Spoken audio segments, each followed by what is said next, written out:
Muy buenas tardes a todos, gracias por estar aquí. Esta es nuestra sexta conferencia del ciclo del año 2014 y recibimos a un amigo de la casa, un profesor invitado que año tras año nos acompaña, doctor Alberto Spectorowski. Muy buenas tardes, muchas gracias por estar de visita con nosotros. El tema de hoy es particularmente interesante, Israel y el conflicto en Medio Oriente. ¿Qué futuro para la paz en Medio Oriente? Israelíes, palestinos y la mediación americana. Alberto Spectorowski, no tengo que presentarlo, lo conocemos todos, pero simplemente a los efectos del registro es importante señalar que Alberto es doctor en Ciencia Política en la Universidad Hebrea de Jerusalén, profesor de Teoría Política y Política Comparada en la Universidad de Tel Aviv y fue profesor de la Universidad de Wisconsin-Madison y de Notre Dame en Indiana, Estados Unidos. Al público que me acompaña prácticamente también, casi todos los años, así que más bien nos conocemos. Y como el tema nunca es repetido porque siempre es dinámico, entonces cada vez que vengo un año después es como que cambió todo, o si no cambió todo, cambió una gran parte. Entonces, en definitiva, tenemos que ajustar los análisis y tratar de ver cuál es el marco de oportunidades que se están dando, de qué estamos hablando, ¿no? A los alumnos que estuvieron en mi clase hoy, que un poco van a oír, no si no repetido, pero por lo menos alguna parte de los conceptos, por lo menos de esta forma también se puede reafirmar.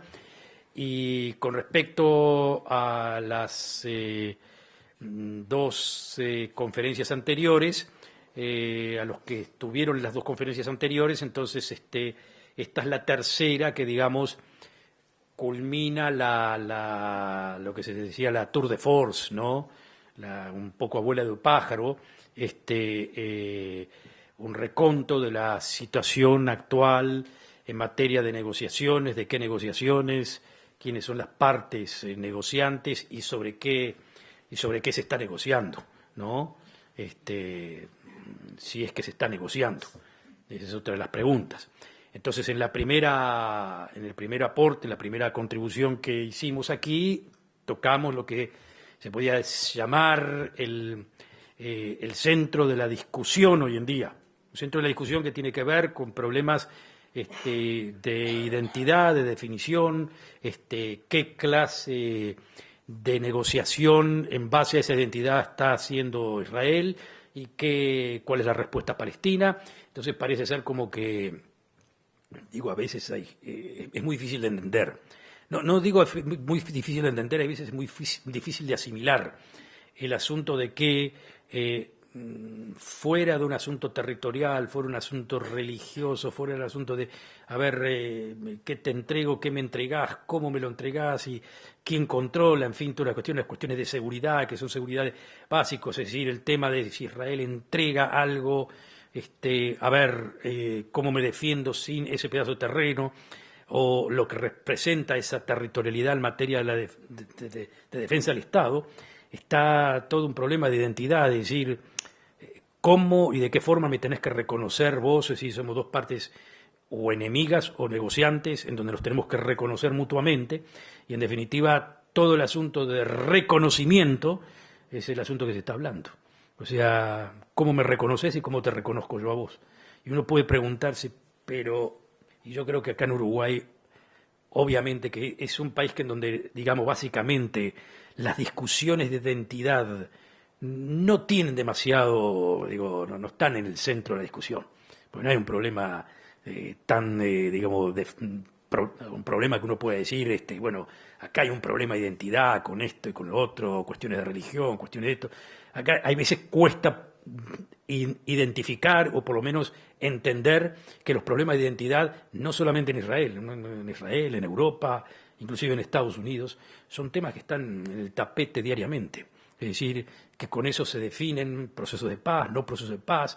En fin, estamos en estos momentos en una lucha identitaria en Europa que nos absorbe, que nos levanta, digamos, de aquí hasta la mañana. Es decir, ustedes, se podrán pensar 20.000 veces qué ¿qué tienen los británicos con el término de Britishness?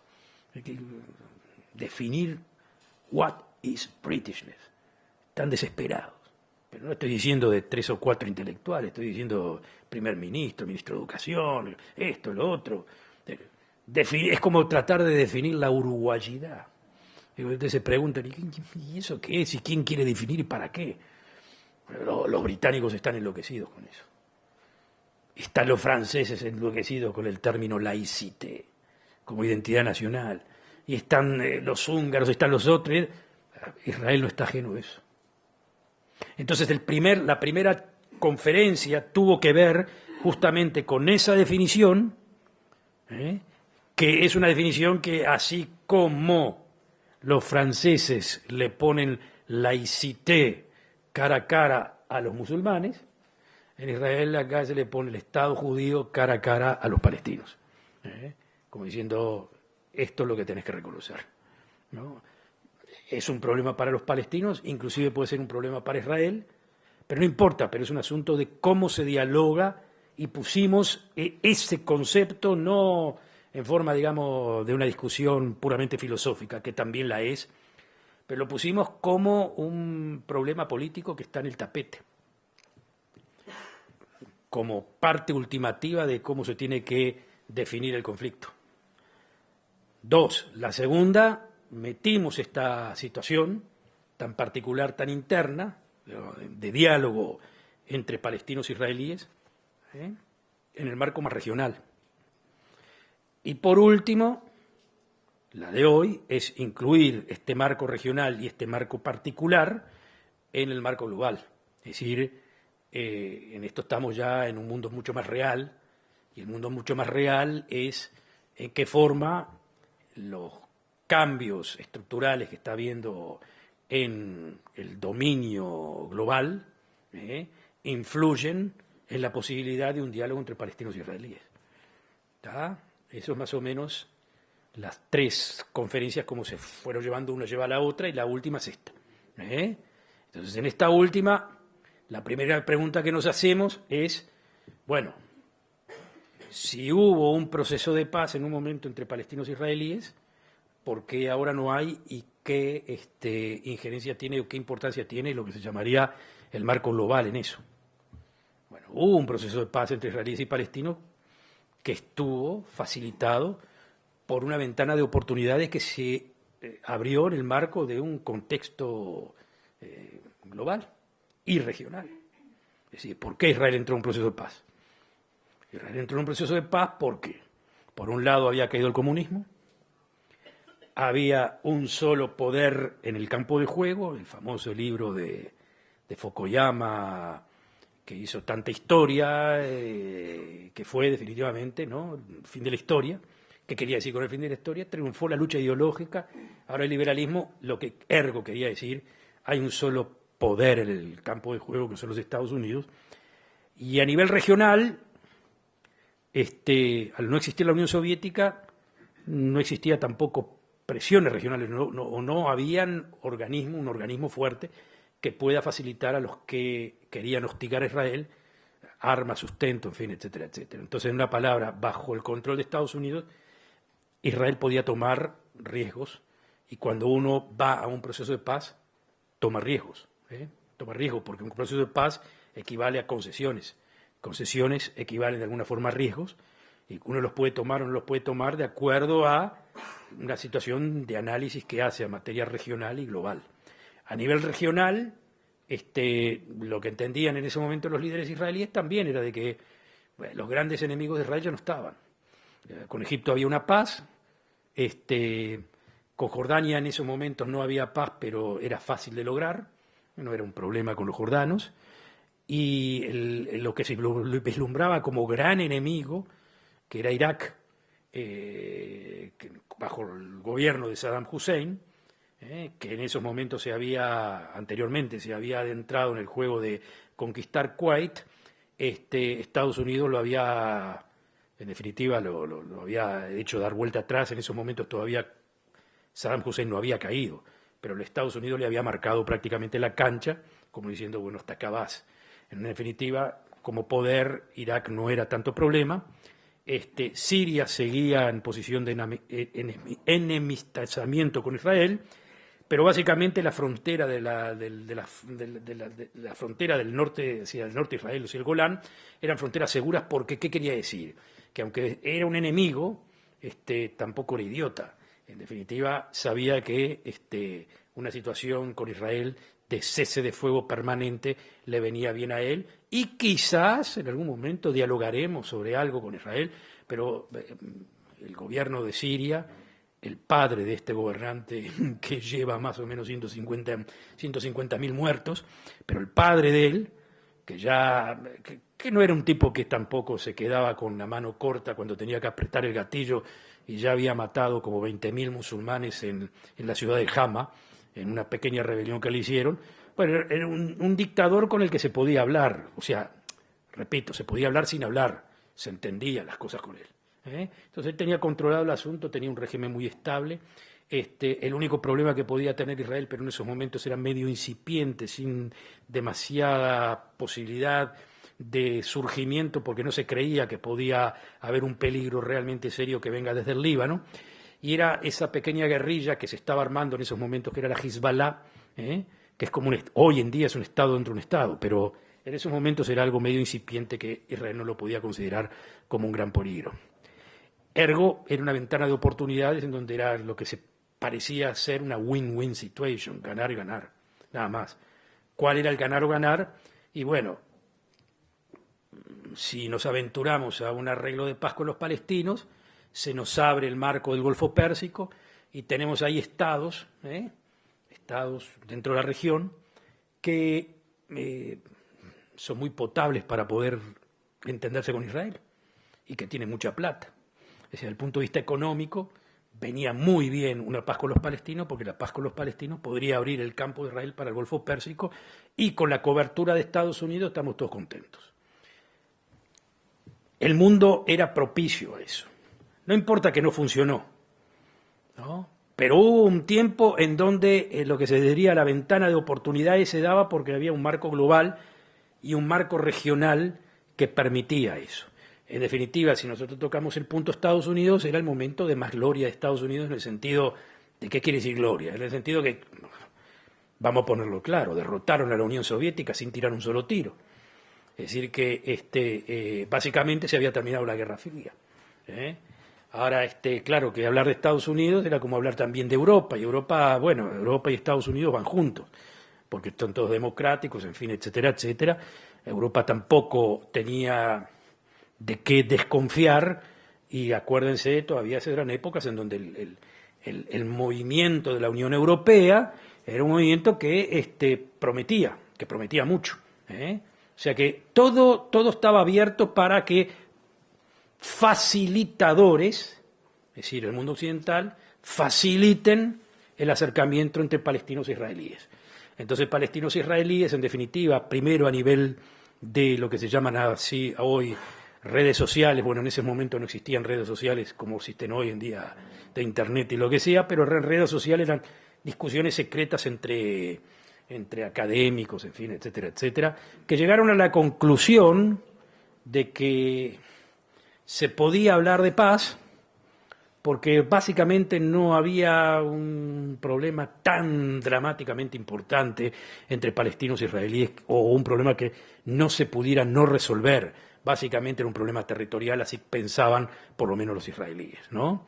Entonces, bajo auspicios del gobierno de Noruega, discusiones empezaron en Oslo, y para hacer una historia larga, corta, ahí empezó lo que se llama el proceso de paz, que, como ya les digo, estaba avalado en América global.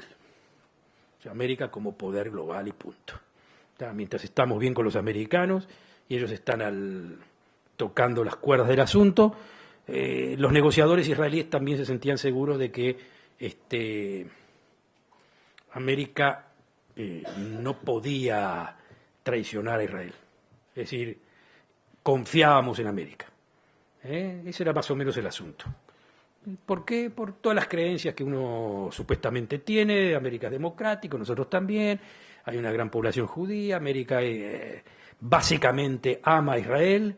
es decir, que nos van a cuidar.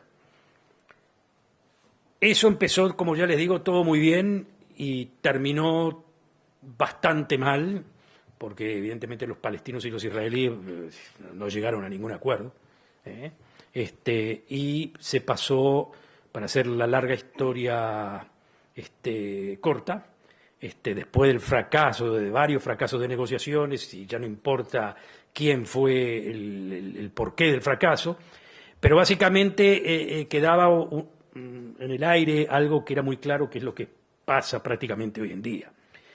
Que las dos partes entienden de que no hay forma de arreglo una con la otra.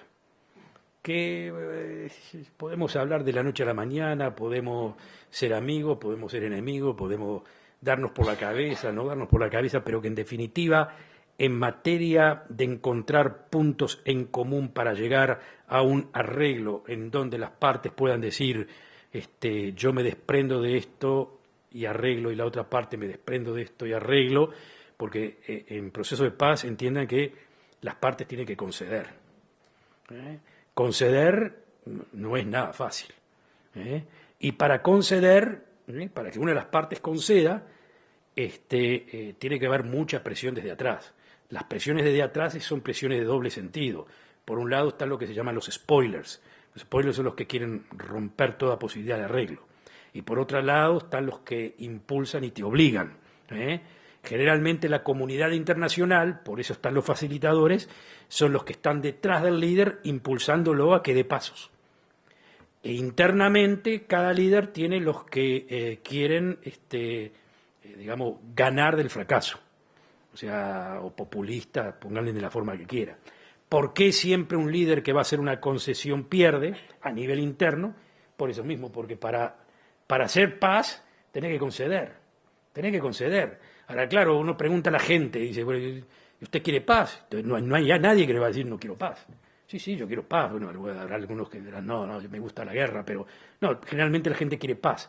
Lo que no quiere es pagar el precio de la paz. Ahí está el detalle. Y cuando los precios son precios que cada uno dentro de su parámetro los considera impagables, entonces no se pagan.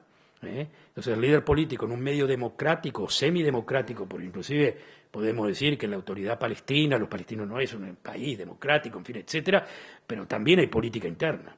También hay quienes quieren, quienes no quieren. Y también un líder, cualquiera que sea fuerte, menos fuerte, lo que sea, tiene que tomar en consideración a los que no quieren impulsar el carro para adelante. Entonces, ¿qué es lo que hace cualquiera de esos líderes? Aumenta los precios. Aumenta los precios para no quedar directamente como no quedar como un idiota, como ser vos el concesionista. En una palabra, en ningún proceso de paz no se ha arreglado nada si los líderes no han pagado con moneda fuerte. Y si no quieren pagar con moneda fuerte, generalmente el proceso no se da. O no se da o no queda de alguna forma trabado. Ustedes dirán, bueno, sí, pero si hay conflictos que se han resuelto. Bueno, se han resuelto medianamente, no se han resuelto. Todos toman el ejemplo muy claro del conflicto irlandés. Está bien, en el conflicto irlandés no hay guerra. Se terminó eso. Y hay, digamos, acción en conjunto entre unitarios y republicanos, católicos, pero no hay arreglo. No hay arreglo. Quizás eso sea la virtud, de que sin haber arreglo pueden vivir en conjunto. Ahora, ¿qué quiere decir haber arreglo? Arreglo es punto final.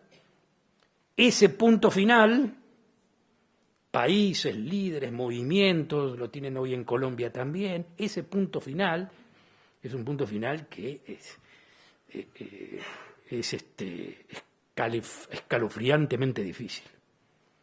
Hay veces los negociadores quieren llegar a un punto de equilibrio y ese punto de equilibrio no equivale a fin del conflicto.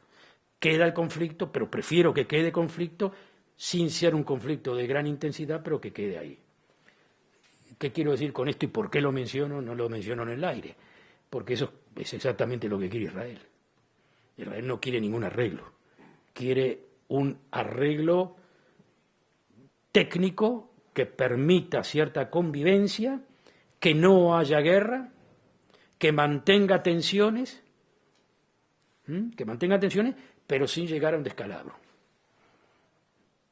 Y tomando en cuenta la ventana de oportunidades que hay hoy en día, los líderes políticos israelíes, que uno puede decir son más de derecha, menos de derecha, lo que sea, pero básicamente en esto yo diría de que hay casi una unidad nacional.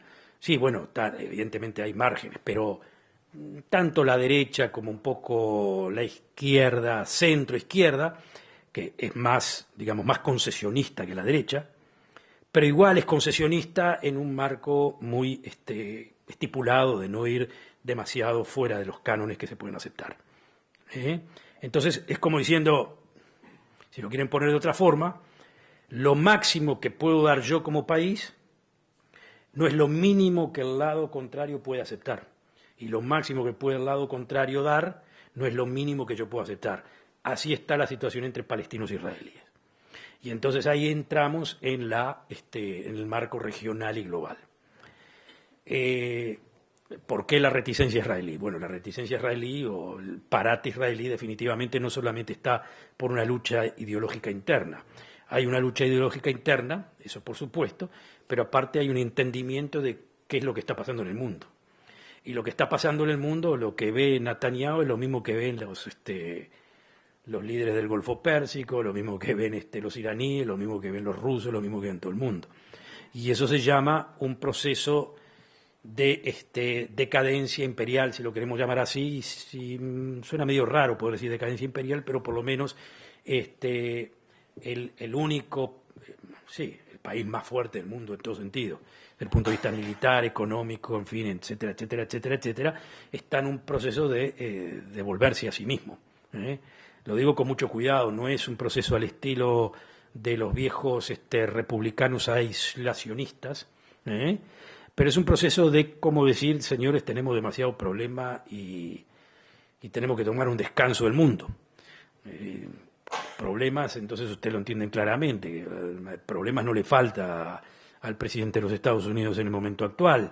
Tiene la reforma sanitaria, tiene un Congreso que le hace la vida imposible, tiene la reforma inmigratoria, bueno, y por último una situación económica que también está bastante comprometida, aunque Estados Unidos sigue siendo en el mundo occidental el país con más crecimiento, si lo podemos llamar así, pero tampoco hay problemas de desocupación, en fin, etcétera, etcétera, etcétera. Y por último, si le faltaba a los americanos, si le faltaba un problema de, ¿cómo que se dice? Razones para estar preocupados de sí mismos, es como un principio de inseguridad. De inseguridad de lo que se podría llamar inseguridad en mi camino, como se puede decir.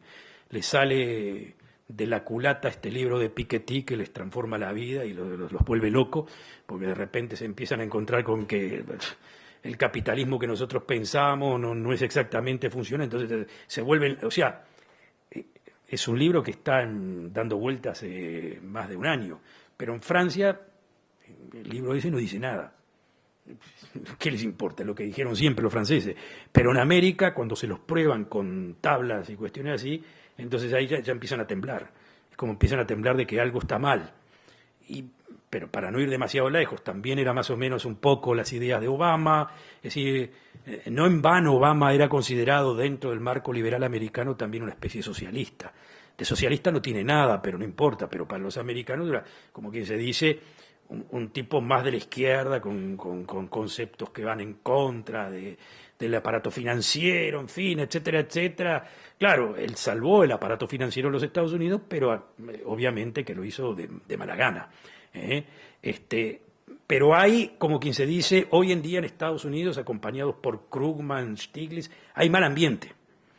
No quiero decir con esto, cuidado, no quiero ser sumamente cuidadoso, no quiere decir con esto que esto se descalabra, pero la seguridad que tenían antes no la tienen del todo ahora.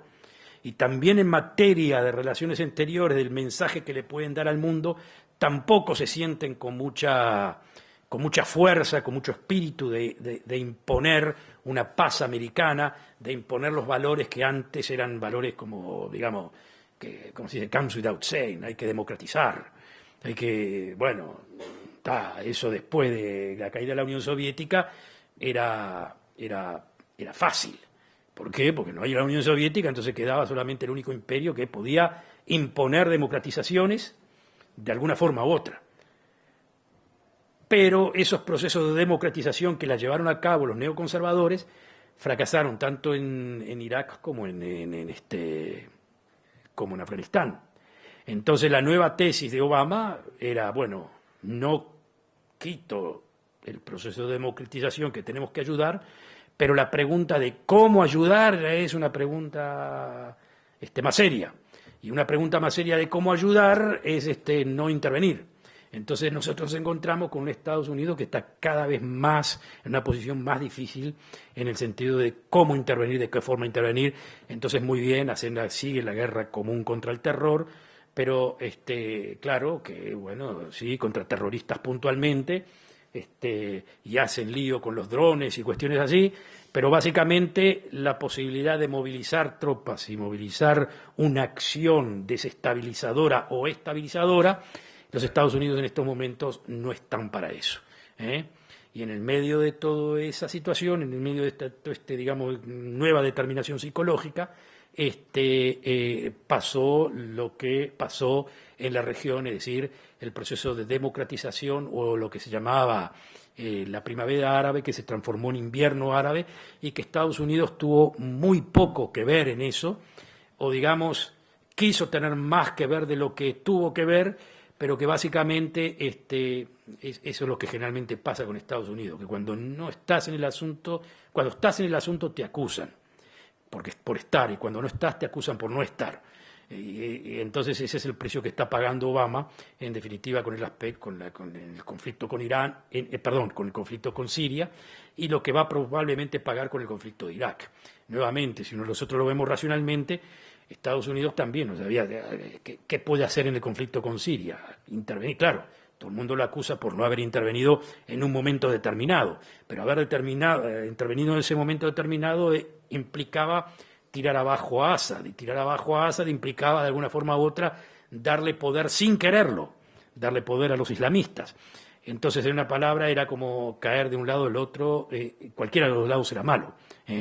Entonces está en prácticamente la misma situación con Irak hoy en día. En Irak ahora empezó de un día para otro una especie de genocidio. Pero intervenir para salvar ¿a quién? A Maliki. Pero salvar al Maliki implica de que está salvando a una persona que en definitiva no quiere imponer una cierta democratización que haga partícipe a los sunitas también ahí. Ergo, Estados Unidos no está a favor de eso.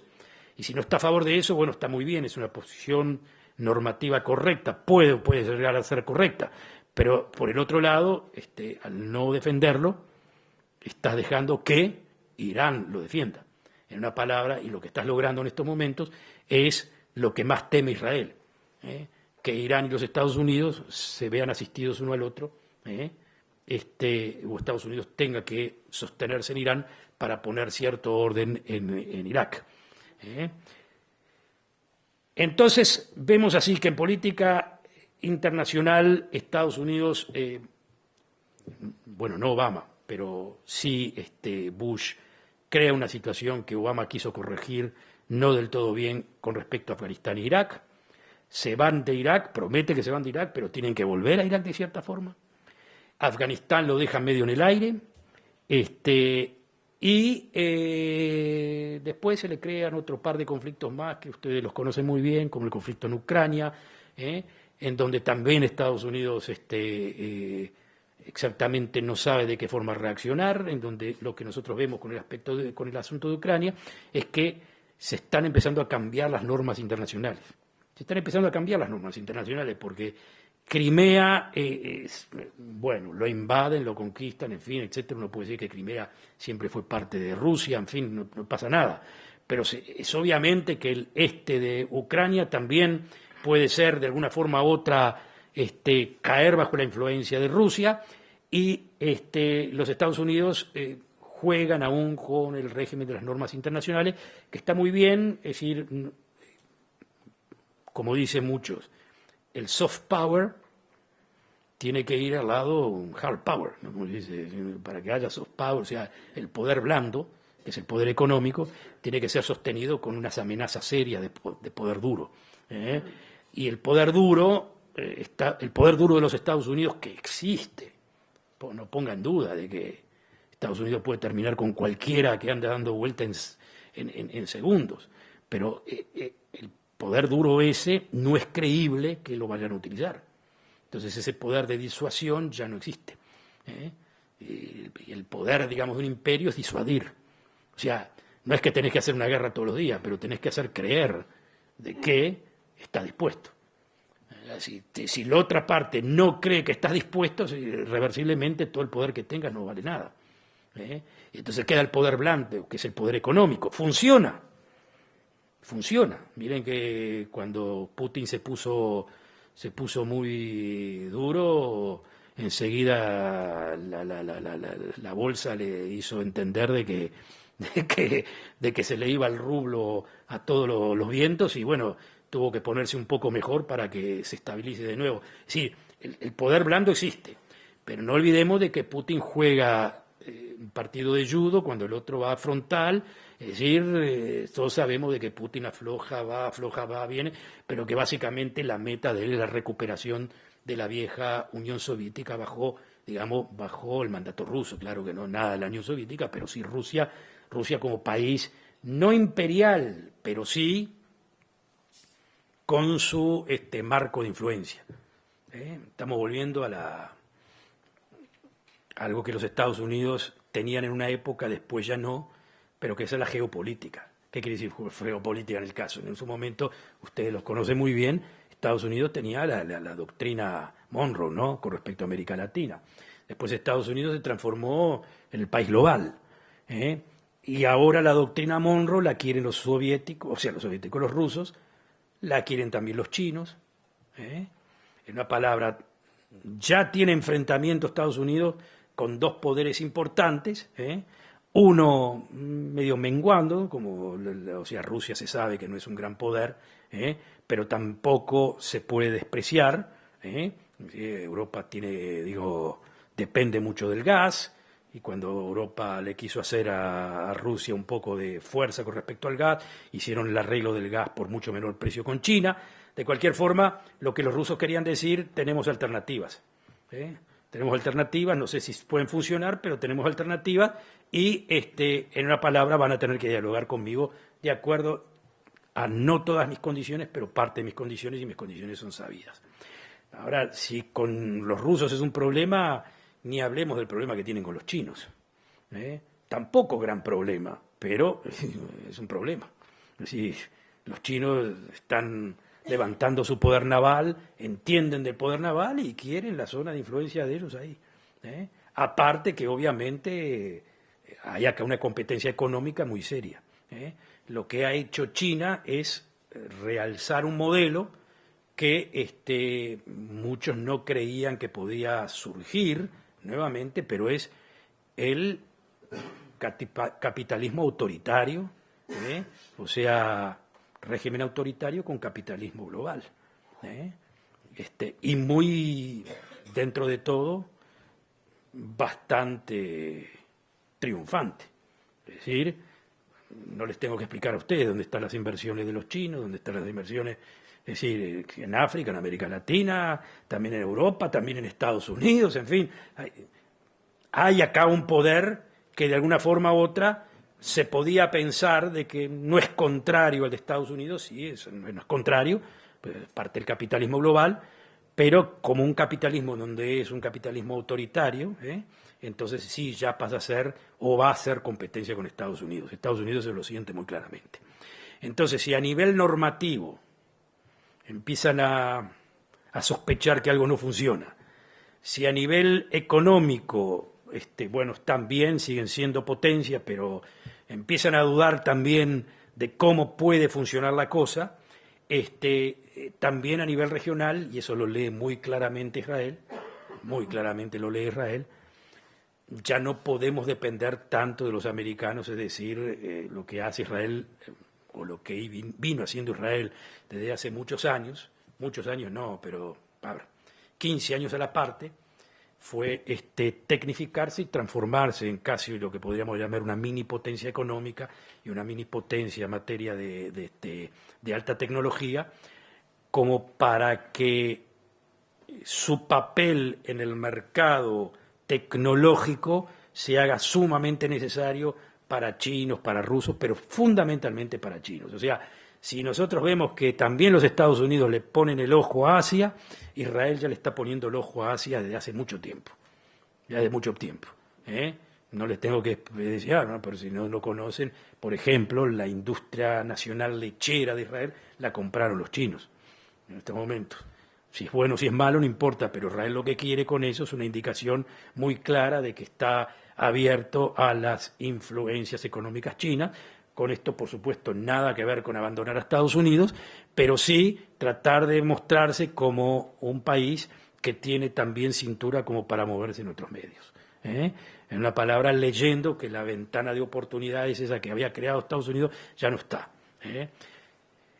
Eso a nivel económico y a nivel regional, obviamente que si Estados Unidos ya no avala, tampoco la ventana de oportunidades que se había abierto antes no está. En una palabra, si ustedes me preguntan directamente, bueno, Israel está negociando la paz. No, Israel no quiere negociar ninguna paz.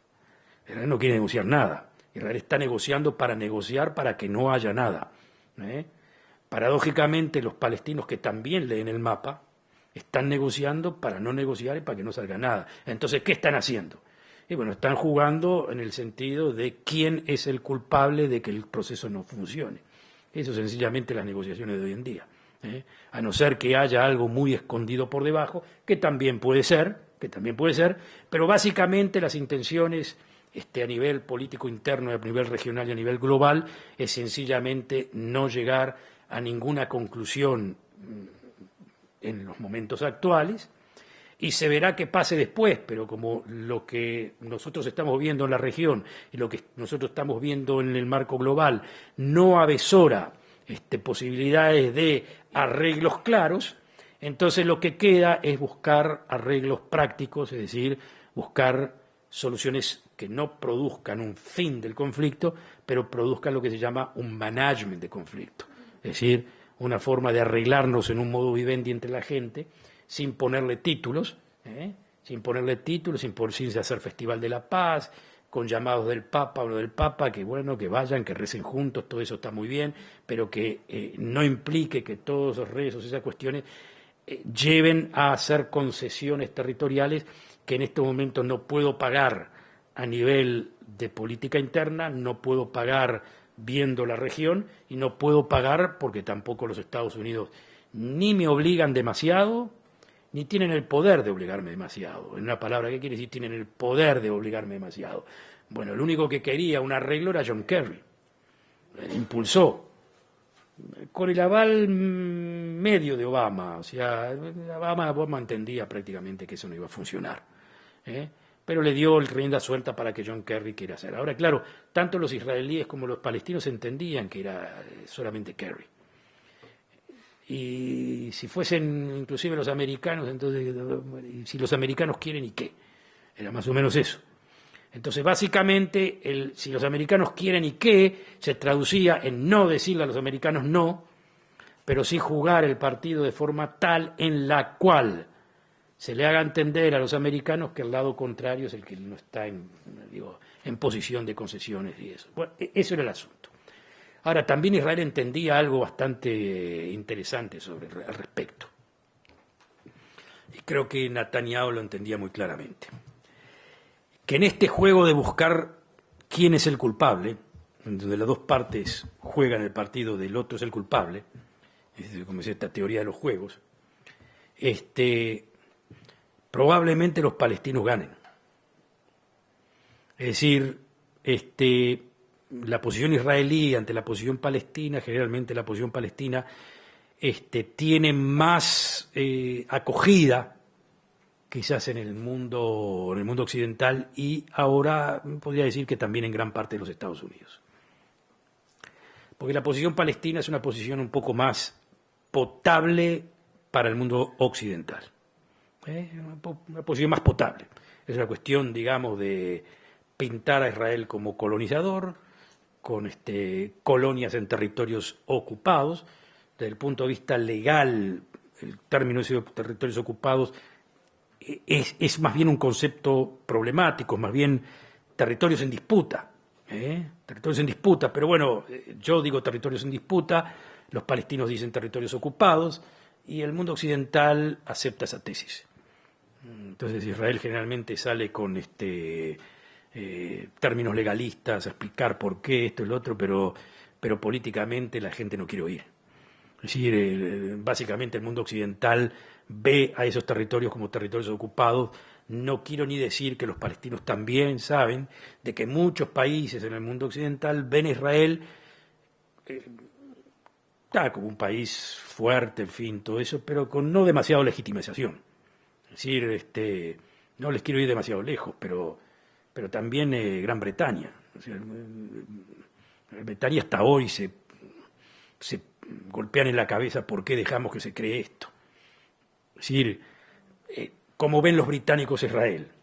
Los ven como los apoyamos, entendimos lo que pasó en el Holocausto, cometimos algunos errores mucho antes del Holocausto, cuando les prometimos con la declaratoria Balfour, en fin, etcétera, etcétera, toda una cantidad de cosas. Funcionen como país, no hagan tanto lío. Pero eso no es lo que es Israel. Decía, lo que Israel es no, a mí no me concedió nadie nada. Me lo gané yo, es mío, es totalmente mío, y a mí no me vengan a decir que yo no puedo hacer lío. Yo hago lío que sea necesario hacer para mantener mi seguridad, mis intereses nacionales, punto. Perfecto, está muy bien, pero no es demasiado convincente para los que supuestamente Israel busca su amistad o estar en contacto. Hasta el momento actual no hubo problema. No hay país occidental que acepte a Jerusalén como capital de Israel. No hay. Pero no impide de que sigan manteniendo relaciones diplomáticas con Israel, que relaciones comerciales, en fin, etcétera, etcétera, etcétera, y que Israel se sienta a las anchas en el mundo europeo sin problema ninguno. ¿Está? Es como diciendo, hay cosas que discordamos, pero que esas cosas que discordamos no se manifiestan demasiado fuerte. Claro que esas cosas que discordamos se empiezan a manifestar demasiado fuerte cuando el momento empieza a ser más tenso. En una palabra, lo que entienden los palestinos constantemente, y ese es el juego que hace, si nosotros queremos entender el juego que hace Abbas, es exactamente eso. Lo que hace Abbas es saber ¿en qué perdemos nosotros? Haciendo terror. ¿Por qué perdemos haciendo terror? Y bueno, porque está visto, cuando hacemos terror todo el mundo está en contra de nosotros. Aparte el terror es islámico, el terror es esto, el terror lo otro. ¿Contribuye a qué? A que nadie nos escuche. ¿En qué podemos ganar? Podemos ganar en la lucha diplomática. ¿Por qué podemos ganar en la lucha diplomática? Porque a pesar de que Israel es un país fuerte, estable, económico, eso brota en la mente de la gente de al lado, no solamente del barrio, sino de ese marco global, de que no es un país legítimo hasta el final. No importa por qué, es así. No es hasta el final. Sí, está muy bien, Israel, apoyamos a Israel, pero no hay prácticamente en el mundo occidental país que no le diga a Israel constantemente, de alguna forma u otra, párenla. Ahora, señores, párenla, ¿qué quiere decir? ¿Qué es lo que dice Israel generalmente? ¿Cuál es la contestación de Israel? Pero señores, ustedes no ven el barrio que se está viviendo. Me están diciendo a mí que pare qué. 4 casas que construyo, esto, lo otro. Tienen 150.000 muertos y ustedes no saben ni lo que hacer. Tienen ahí Al Qaeda que les va a reventar el mundo. Y tienen ustedes mismos problemas con los musulmanes de aquí hasta... Y me vienen a mí con el asunto de que vamos a hacer un estado apartheid y de qué sé yo, y más allá. Si casi un apartheid lo van a tener ustedes en Europa tarde o temprano, cuando no quieran o agarren, yo que sea, a los inmigrantes y los saquen o hagan lo que sea, pero ustedes están en una situación en la que también tienen problemas de alguna forma u otra, y aparte me están metiendo, me están hablando de moralidad en un barrio en donde lo están viendo ustedes por ustedes mismos. Esa es la única posibilidad de que Israel pueda manipular la discusión, que es perfecto, no hay ningún problema con eso.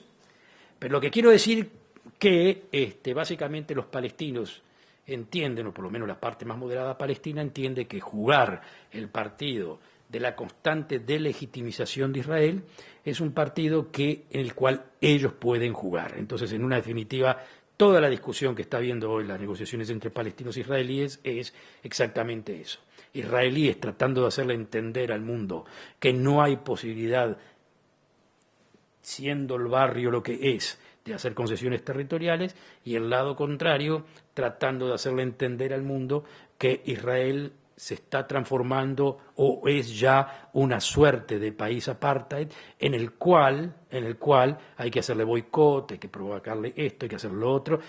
En definitiva, lo que hacen los palestinos es trabajar con las élites liberales en el mundo europeo y también en las universidades de Estados Unidos, que son muy perceptibles al discurso de ellos, a fin de crear lo que se dice un mal ambiente para Israel que lo obligue tarde o temprano a ser un Estado paria. ¿Qué quiere decir un Estado paria? Un Estado que esté mal visto por los Estados decentes. Mal visto por los Estados decentes. Es decir, que para Israel, para los palestinos, al margen de todo, le viene muy bien que en Israel gane la derecha, y inclusive que gane la derecha más radical. Le viene muy bien eso, porque eso es lo que pone Israel en una posición más problemática con el mundo occidental. Esa es la situación actual. Esa es la situación actual. Entonces, claro, la pregunta que se viene, entonces, ¿a dónde vamos? ¿Qué puede pasar? Bueno, los palestinos tienen posibilidad de triunfar en ese juego. Yo personalmente creo que no. Yo creo que no. Yo creo que Israel puede soportar perfectamente posar por un momento determinado como un Estado medio paria, ya de facto es considerado algo así, pero si no cambia el estatus de los territorios, no necesariamente va a caer en esa categoría. Es decir, hay una discusión interna en Israel de qué hacer con los territorios en el caso de que no haya ningún arreglo. La derecha más radical de Israel quiere anexión. Netanyahu le encantaría hacer anexión, pero sabe que no puede exactamente por lo que estoy diciendo yo. O sea, lo que yo estoy diciendo no es algo que está escondido en papeles abajo de la mesa. Lo que de la forma que les estoy explicando yo a ustedes, lo entiende perfectamente Netanyahu. Y lo asume y lo aprueba. O sea, les puedo asegurar que piensa exactamente como yo. Lo que él dice es otra cosa. El mundo occidental tiene doble cara, es decir, son fallutos, son estos, son lo que es, ellos están todos equivocados. Pero que ellos piensan así, eso lo sabe bien. O sea, puedo decir, acá hay un juego de traición, pero no importa, pero es así, lo tengo que asumir como una realidad, ¿no?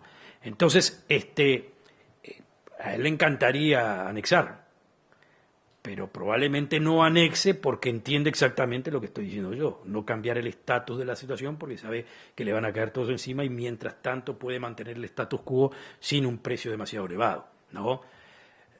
La más izquierda de Israel, que son los que, digamos, más susceptibles al mundo occidental y lo que diga el otro, entienden también que con los palestinos son clientes duros de negociar, pero consideran de que quedarse en este status quo va a ser transformarse en una clase de Estado que no queremos transformarnos. En una palabra, hay muchísimos israelíes que desde el punto de vista, no un punto de vista de humanismo, de un punto de vista meramente nacionalista, quieren desprenderse de los territorios. Algo así como con su momento decía De Gaulle con respecto a Argelia. Ustedes saben que De Gaulle quería Argelia, pero en un momento determinado que por el bien de Francia decidió desprenderse de Argelia. Bueno, muchísimos israelíes piensan exactamente en eso. ¿Sí? No es un asunto de que tengo un problema moral con estar en los territorios esos, pero tengo un problema de estrategia política y de visión de conflicto que no me permite quedarme con esos territorios. Y me conviene, o sea, el interés de Israel sería, en ese caso, que exista un Estado palestino de alguna forma u otra. Esos son los que quieren de alguna forma u otra retirarse de los territorios o a través de un tratado de paz con los palestinos o de una retirada unilateral, es decir, que Israel determine solo las fronteras, que es un problema también, es un problema muy serio, pero que básicamente muchos de ellos consideran de que esa situación es menos problemática que la situación del status quo o de la situación que quiere provocar la derecha radical, que es la anexión. Porque eso se los digo así en forma fehaciente, total, no me cabe ninguna duda. El momento que Israel anexe, todo o parte va a caer en la categoría de Sudáfrica anterior de los años 80. Así automáticamente. ¿Por qué? Porque si anexa parte de los territorios y deja un bloque ahí de palestinos tirados por ahí, lo van a acusar de Batustán, y si anexa todo, va a haber una exigencia masiva de conceder ciudadanía a todos los que anexan. Es decir, no solamente anexas territorios, sino que anexas territorio con gente. A Israel le encantaría anexar territorio sin gente, pero no hay tal cosa de anexar territorio sin gente, anexas territorio junto con gente. Y la gente te obliga a que les definas el estatus. Estar bajo soberanía israelí formalmente equivale de alguna forma u otra concesiones de derechos políticos. Israel quiere jugar con ese concepto. Es un concepto que quizás acá no se pueda entender claramente, pero Israel juega el partido de las invenciones en teoría política, es decir, derechos sociales y civiles sin derechos políticos, en fin, una cantidad de cosas, porque quiero que entiendan, Israel no quiere, bajo ningún concepto, que esos palestinos que viven en la Cisjordania sean ciudadanos israelíes con derechos políticos que puedan votar al Parlamento y determinar qué características pueda tener el Estado de Israel, que por definición es un Estado para los judíos, o como lo definí anteriormente, o para los judíos o Estado judío. Eso es clarísimo. Entonces, en ese juego es en cual los palestinos presionan a Israel constantemente, entendiendo de que al tratar de definir eso, Israel se complica con los países del mundo occidental y también con sus amigos americanos, que tarde o temprano, por más que sea un país que básicamente es pro-Israel en todas sus fuerzas, hay cosas que no las puede absorber. Entonces Israel, Estados Unidos, un país que anexe y que no le dé ciudadanía a los que están bajo soberanía, su soberanía, le va a costar mucho por su mismo sentimiento democrático poder aceptar. Entonces esa situación es la situación que está viviendo Israel en estos momentos, una situación de lucha interna en la cual, como ya les dije, dado a la constelación de Estados Unidos, dada la constelación de Europa, lo que más le sirve es mantener el status quo. Mantener el status quo, patear la pelota para el costado, para el otro costado, siempre hay un conflicto que surge, más importante que el de Israel, en fin, etcétera, etcétera. O sea, que todas las ventanas den para conflictos anteriores y minimizar en el marco internacional el conflicto árabe-israelí. En ese sentido, básicamente creo que la estrategia del gobierno de Israel no está equivocada. Lo único que en el mundo no lo quieren escuchar demasiado. Pero básicamente lo que está diciendo es que se ocupan de mí cuando tienen lo que tienen acá. Es decir, y con respecto al otro problema que con esto culmino, que es como que se dice, la piedra angular final de todo el asunto, que es Irán.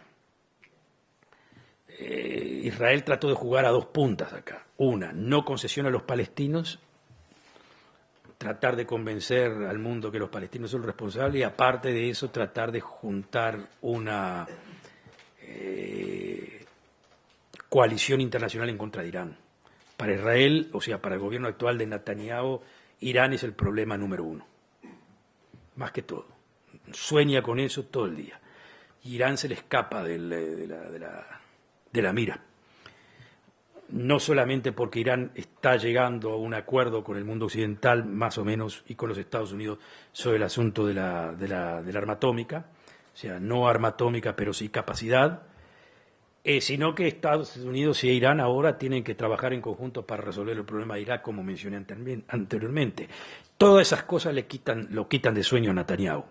¿Por qué de cualquier forma Netanyahu tiene esperanza? Como líder conservador entiende de que cualquier arreglo que esté haciendo Estados Unidos con Irán tarde o temprano va a reventar. No hay posibilidad de que funcione. Entonces es como diciendo, es confiar en la determinación, en una cuestión de determinación casi se lo podemos llamar así, científica. Arreglen lo que arreglen, tarde o temprano revienta, no va a tener consistencia. Y con respecto a Estados Unidos, exactamente eso es el asunto. Y puede ser que Netanyahu esté equivocado. Habrá que ver. Netanyahu cree a la larga de que Estados Unidos va a tener que volver a su papel imperial, y él quiere que sea así, ¿no? Va a tener que volver a su papel imperial. No le queda más remedio. O sea, aunque Estados Unidos quiera jugar el partido de la democracia, en fin, etc., pero nada. A la larga, los amigos y enemigos, al viejo estilo de la época republicana anterior inclusive a los neoconservadores, como diciendo, este es my son of a bitch, este es un son of a bitch, pero es my son of a bitch, en una palabra, este es tal y tal cosa, pero es mío. Entonces, como diciendo, amigos y enemigos. Netanyahu le encantaría de que Estados Unidos vuelva a ese papel. Está bien, con términos de democracia, liberalismo, etcétera, etcétera, pero que la asociación con Israel sea una asociación firme, base de intereses, un modo de vida común, y porque básicamente la América profunda es muy pro-Israel, muy pro-Israel. La América anti-Israel es la América de las universidades, pero la América profunda es muy pro-Israel. Ahora el asunto que no entiende Netanyahu, probablemente entienda o entienda parcialmente y no esté del todo claro, es los cambios sociológicos que van a haber en Estados Unidos. Es decir, la América profunda deja de tener el peso que tenía anteriormente. Estados Unidos está latinoamericanizando en cierta forma, y esa latinoamericanización de Estados Unidos no es una buena nueva para Israel, no porque los latinos en Estados Unidos sean contra Israel. No es eso, pero no tiene la misma pasión pro-israelí que tienen los anglosajones duros, los evangelistas duros. Ellos son muy, muy, muy, muy, muy pro-Israel, muy pro-Israel. Es decir, esa parte que sería hoy en día representada por el Tea Party en los Estados Unidos, sociológicamente está perdiendo el partido. Está perdiendo el partido. En ese mundo de Estados Unidos, en el cual Israel empieza a perder el partido dentro de los Estados Unidos, no solamente en las universidades, sino fuera de las universidades, ese es un problema que Netanyahu, cualquier gobierno de Israel tiene que considerar. Irán ha amenazado más de una vez con borrar a Israel del mapa. Inclusive ha dicho recientemente que si es atacado por Estados Unidos, no va a reaccionar contra Estados Unidos, va a reaccionar contra Israel. ¿Es posible que esté contando ya con armas nucleares de la ex Unión Soviética, como los misiles S-20 y ese tipo de armas? Y la primera respuesta que te puedo dar es no sé. No sé, es decir, no sé cuál es el armamento que contiene Irán. Lo que sé es lo que sabe todo el mundo, digo, lo que sale publicado generalmente, de que tienen poder balístico, y que el poder balístico que tienen no puede aún asociarse con cualquier capacidad atómica, y que bomba atómica todavía no tienen, pero acá hay un punto importante. No tienen, y ellos aducen que no quieren tenerla, pero no es que no quieren tenerla, por supuesto que quieren tener, pero que en ese marco de la discusión están con el mundo occidental. No queremos tenerla, los otros dicen no queremos que la tengas, y lo que están discutiendo es qué capacidad nuclear pueden tener, hasta dónde pueden llegar. Después, armas rusas, yo me imagino que deben tener los S-300, eso que son, pero esos son más bien son misiles antiaéreos, que es para, de alguna forma u otra, debilitar la capacidad de ataque israelí. Que yo sepa, Rusia no les concedió eso. Ese es un arma estratégica. Hubieron negociaciones entre Rusia y Israel al respecto de eso, donde Israel le pidió por favor a Rusia de que no conceda eso. Ahora, claro, eso es quedas muy dependiente de Rusia y quizás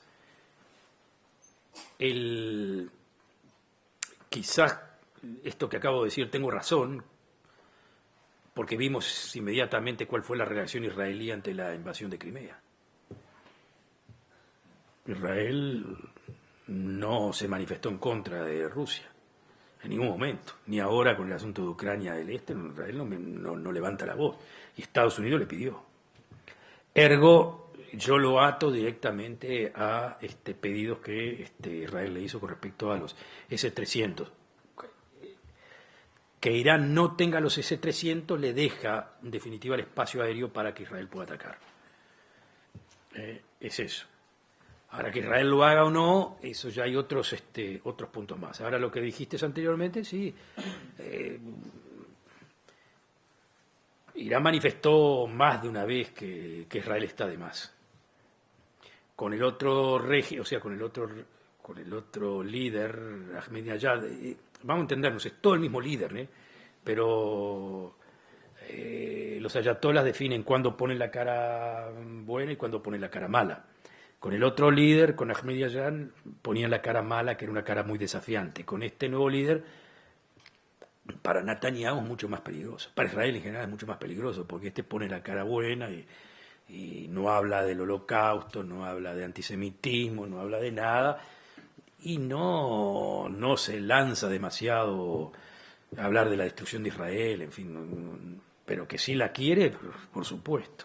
No hay nadie ahí en el régimen iraní que no quiera que Israel desaparezca de alguna forma u otra. Tú hablabas de arreglo como punto final. ¿Te parece que la cesión de territorios sería el arreglo, el punto final, o hay más que eso? No entendí la pregunta, perdón. Que tú hablabas de arreglo, que no hay, sí, y que aparentemente tampoco lo quieren. Pero la cesión de territorios por parte de Israel, ¿sería el punto final o hay más? No, claro. Es decir, es esencial, pero no final. Es decir, vamos a entendernos. Los palestinos, el más moderado de los palestinos, no digo ya uno radical, el más moderado de los palestinos, de esos que está dispuesto a aceptar reconocer al Estado de Israel, ¿no? Acepta al Estado de Israel a cambio de las fronteras del 67, o sea, retirada de Israel de los territorios, con pequeños cambios de cambio de territorio, digamos, aceptaría lo de Israel que diga, bueno, ciertas colonias quedan a cambio de otro territorio que vos me des. Y acá entra el problema también, el problema de las declaraciones, que para los palestinos es muy importante y que nosotros pensábamos que no era tan importante. El más moderado de los palestinos exige de Israel que le pidan perdón. Es casi determinante. Nosotros pensábamos que eso no era tan importante. Pero para ellos es algo que es muy, muy importante. O sea, no hablemos ya de Jerusalén, que también es importante.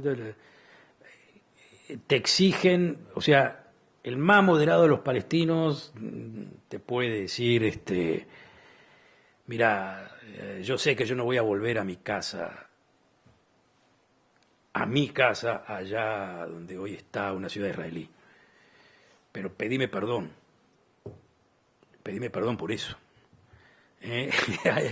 Y el derecho al retorno, que eso fue uno de los puntos con los cuales prácticamente terminaron por romper las negociaciones en los momentos que estaba todo bien, no fue lo único, ni fue tampoco lo más, pero estuvo ahí. Es como decir, mirá, yo no voy a retornar, pero tengo el derecho a retornar. Como lo dijo Abbas muy claramente, dice, mi casa es en Tzfat, yo no voy a ir ahí, pero yo no puedo exigirle a los demás palestinos que no tengan el derecho a poder decidir voy o no voy. Entonces, ¿qué es lo que dicen? Te aseguro que no vamos a ir. Máximo irán unos 50.000, qué sé yo, pero básicamente nadie va a ir. Israel eso no lo puede aceptar. No lo puede aceptar. Israel quiere concesión de territorios, se llame absolutamente todo. Todo. Entonces, no importa que Israel aumente los territorios que le quiere conceder. Ahí se cierra. Ahí se cierra.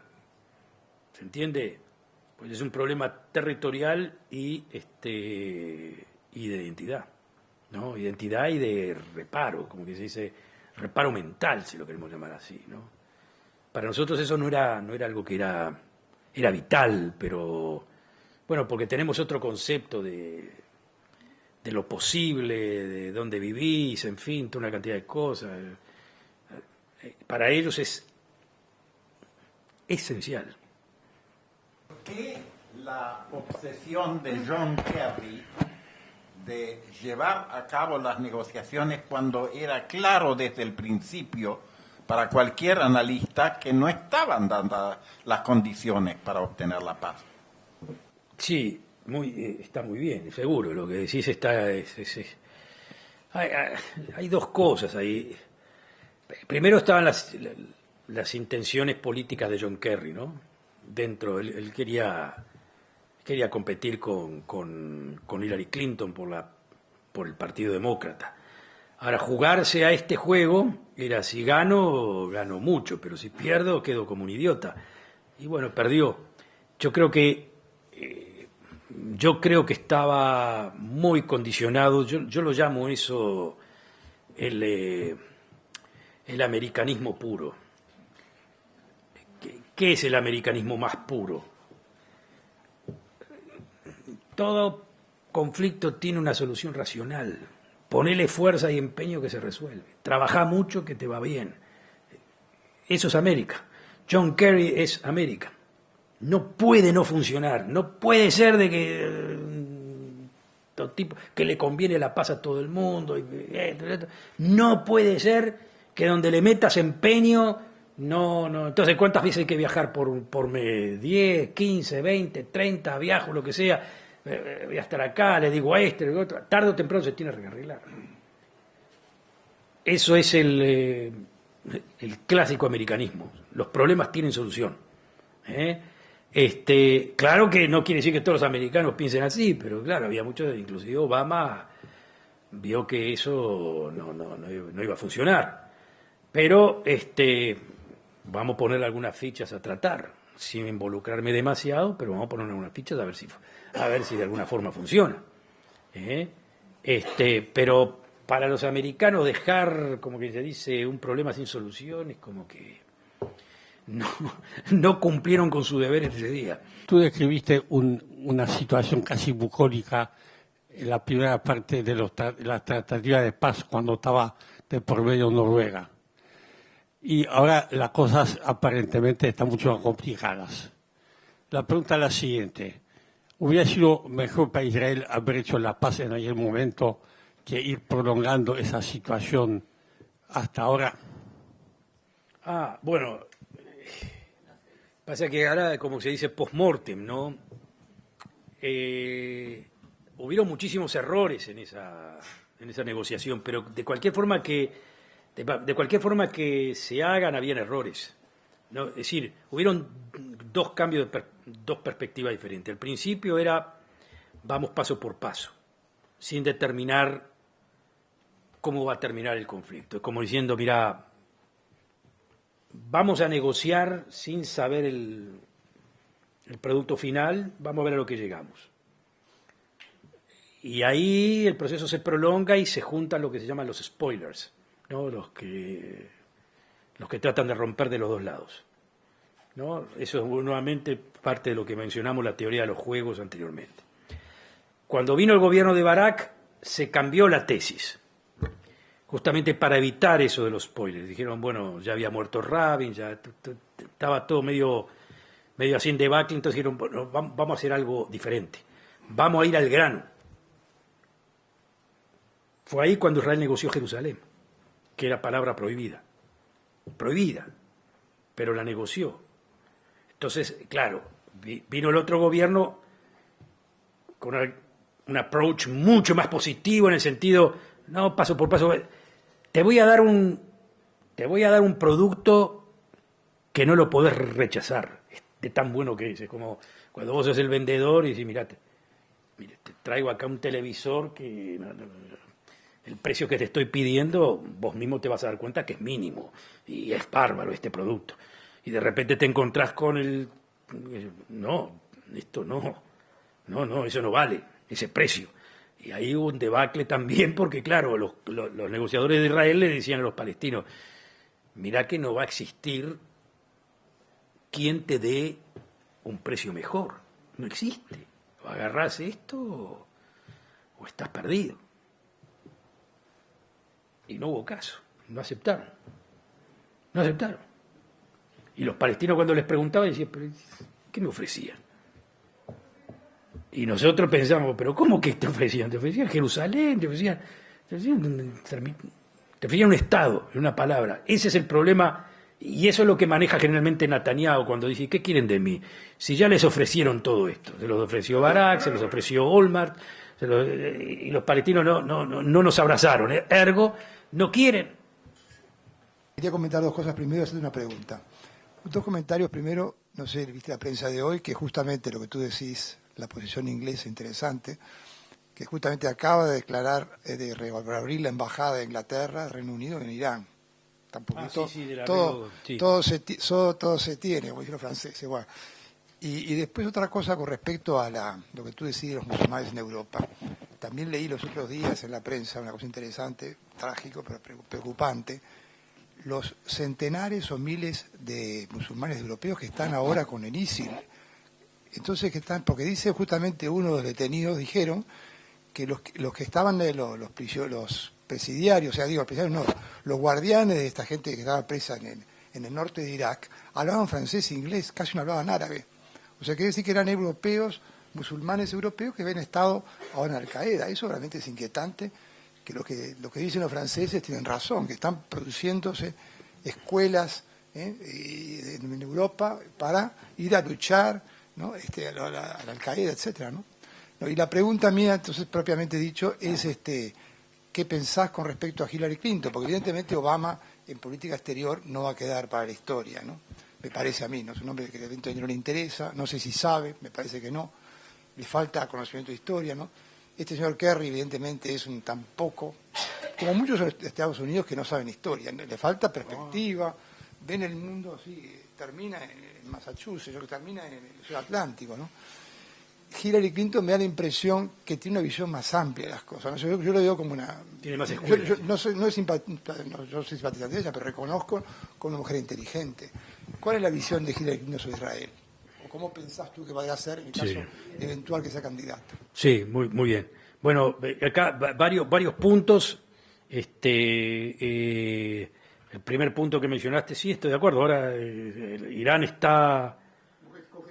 Sí, no, ahora lo quieren abrazar a Irán, porque prácticamente lo que hizo Irán fue ofrecer su ejército para ir a combatir a estos del ISIS, a los ultraterroristas. Fíjense que Irán se está poniendo ahora en el papel de la lucha antiterrorista, ¿no? Y si Estados Unidos no quiere mandar ejército, como que Irán le está diciendo a Estados Unidos, quédate tranquilo que yo me ocupo. Es muy preocupante. Eso punto uno. Punto dos, lo que también dijiste, sí, es totalmente serio, hay mucha preocupación en Europa, pero acá ya es un desafío a la gente de la ORD, porque digo, tendría que ser la charla del próximo año, porque en definitiva, acabé de escribir un libro justamente sobre el problema musulmán en Europa, o sea que lo conozco bastante de cerca, y es cierto de que ese es un problema que ya venía de antes, de las células terroristas dando vuelta, o sea, 2005, todo empezó con el 2001 allí, pero que saben que los terroristas habían venido de Hamburgo, muchos de ellos, y después lo del 2005 que fue en Inglaterra, en Londres y también en Madrid, y que ahí ya los europeos empezaron a agarrar de la cabeza, ¿no? Y el asunto de los grupos yihadistas que vienen hoy inclusive decían de que agarraron una España donde habían argentinos, también. Decía que, bueno, es decir, es transnacional, ¿no? Eso es lo problemático. Y no cabe duda de que hay muchos terroristas de esto dando vuelta por Europa, y los que van a combatir ahora, o que fueron a combatir a Siria e Irak, cuando vuelvan a Europa, si es que vuelven a Europa, va a ser un problema. Claro que, ahí está el asunto. Esto, es decir, Europa también tiene servicios de seguridad, o sea, no los van a dejar. Yo creo que inclusive no los van a dejar entrar, no los van a dejar retornar. Les quitará la ciudadanía, les quitarán esto, pero claro, que cuando Europa empiece a funcionar de esa forma, quitarle ciudadanía, hostigarlos, en fin, etcétera, etcétera, va a entrar en un conflicto cada vez más grande con la población musulmana de allá, inclusive a radicalizarla. Eso es un problema, pero que no me sorprende demasiado porque Europa de los últimos años ha estado en una campaña muy de darle por la cabeza a las comunidades musulmanes. Sí, están dando, como quien se dice, duro por ahora en materia de iniciativas legislativas y de iniciativas de este otro aspecto, cosa que yo les mencionaba a los alumnos que acá en Uruguay no pueden llegar a entender.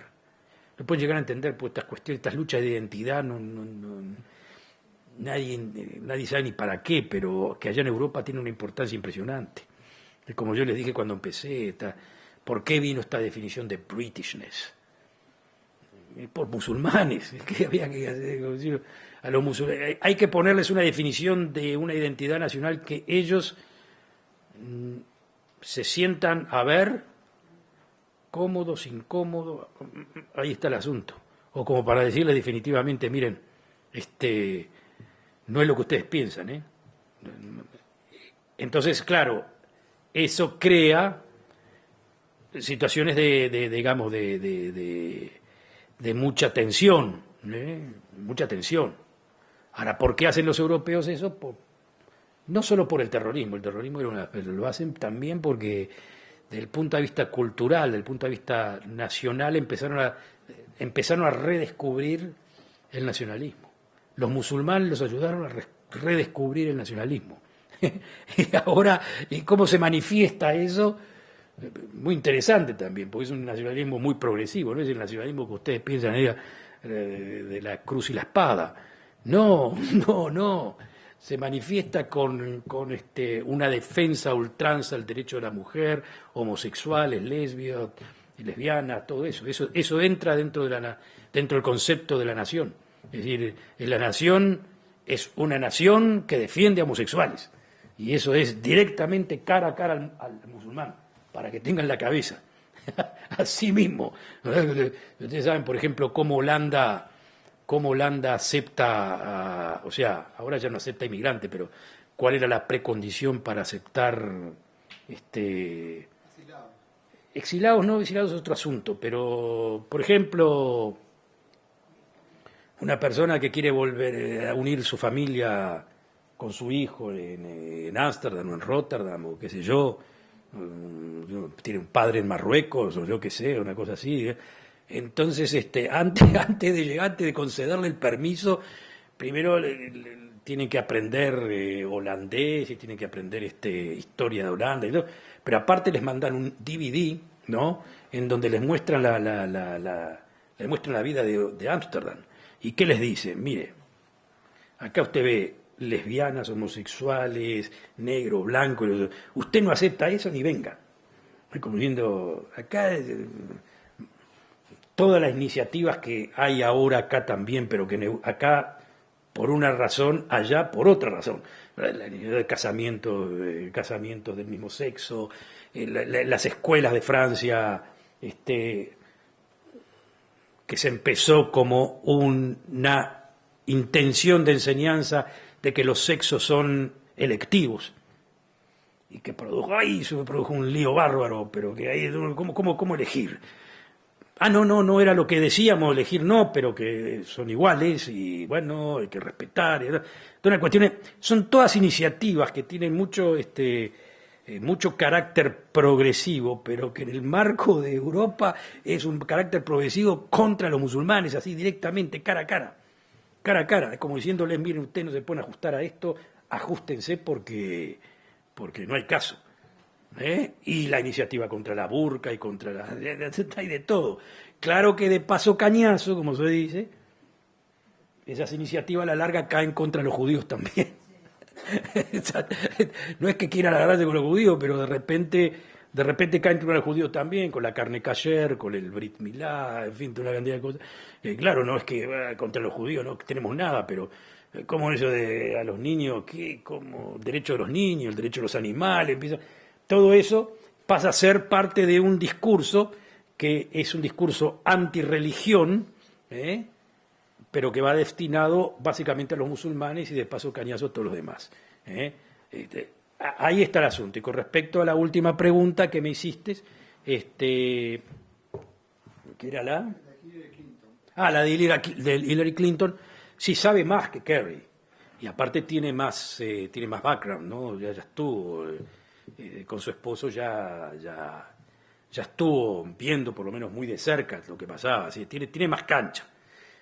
Con respecto a Israel, no creo que cambie mucho. Ella está totalmente cerrada en los parámetros de su esposo, los parámetros Clinton, que fueron los parámetros que Israel aceptó y que los palestinos no. Es decir, que es más o menos lo que propuso Olmert también. Es la única proposición real, potable, que hay para este arreglo. Repito, la proposición está, no hay que inventar nada. Los parámetros del arreglo están. El problema es de que no hay con quién, no hay cómo encajarlos. Ese es el asunto. Pero yo supongo que eso es lo que tiene que hacer la Hillary Clinton. No, el programa es el mismo, pero me imagino que va a ser tácticamente más suspicaz, más inteligente, no acelerarse. Ella sí es de una escuela también muy utópica americana, pero sabe jugar el partido. Muy bien.